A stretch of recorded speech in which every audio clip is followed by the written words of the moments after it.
Mr. Mentor, good afternoon. My name is Alexander Melchers. I'm also on the committee of SNEF. We have talked a lot about the aging population in Singapore, which is also a topic that we are faced with in Germany. And in Germany, we have just extended retirement age, mainly to deal with our pension funds, but also it seems to be politically the easiest solution. In Singapore, we are opting for the, I think, more Japanese concept of re-employment of elder workers after retirement age. I have two questions to you in this context. The first one is, Minister Mentor, what do you see are the main challenges of the aging workforce on productivity and growth in Singapore? And then maybe on your personal experience, whether you would support my statement, and that relates to engagement. We are talking a lot about the importance of engagement, and I dare to say that elder workers are more engaged than younger workers. And whether you support that, and whether that would reflect your experience too. Thank you. Well, aging is a problem that's going to affect all developed economies, because as you develop, your women are fully educated, same employment opportunities. So that means a change in the social structure between husband and wife, and wives and society, because she doesn't want to be a housewife, doesn't want to have 2, 3, 4 children. She just has one. Many don't have any. In Singapore, 30% of men and women remain singles. They're quite happy. They're living their independent lives, and once they're past 40, they're reluctant to change their independent lives, and so both men and women, they just carry on as they are. All this means that our birth rates are down to about 1.21. Amongst the Chinese, it's much lower than the Indians and the Malays. So we are not reproducing ourselves. So it is important, first, that we make up the population, which fortunately we can do with immigrants from Malaysia, from China and India.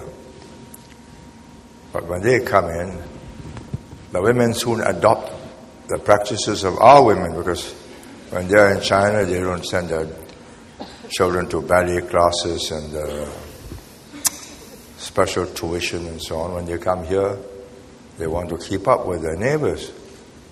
And they calculate, like their neighbors calculate, that this is too costly. Just settle for one. So we've got to make old people productive. And I don't think there should be a retirement age.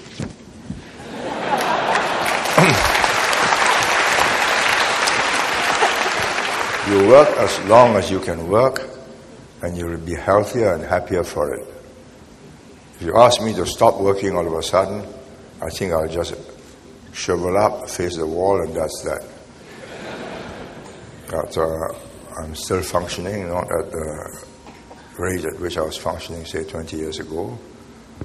I was late today because I had to go to physiotherapy. I have aches and pains. But nothing terminal. But I can keep going. So I think the Japanese solve it by giving the old people robots and gadgets to work with. So they're still productive. They take less pay. Now this is where in Singapore it becomes very painful. You're your superior, and suddenly your junior overtakes your position, and you have less pay, and he's the boss. So they find the psychological switch unpleasant. But that's life. I mean, generals get, American generals, they don't do well, they get fired, and they give them a medal.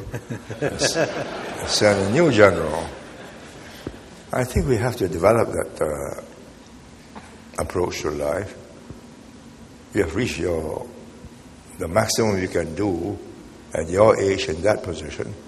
You move sideways, and you take less pay, and you move gradually less and less pay, because you're moving slower and slower, especially if you're doing physical work. But that's very hard to get across, and many of our workers have a preferred retirement and then they die early. And I think it won't be long before the message sinks home that if you keep doing what you've been doing for almost the whole of your life, the chances are you'll stay interested and engaged in life. There's something to do tomorrow and you keep going. If you start saying, oh, I'm old, and you start reading novels or playing golf or playing chess or scramble, well, you're on the way down.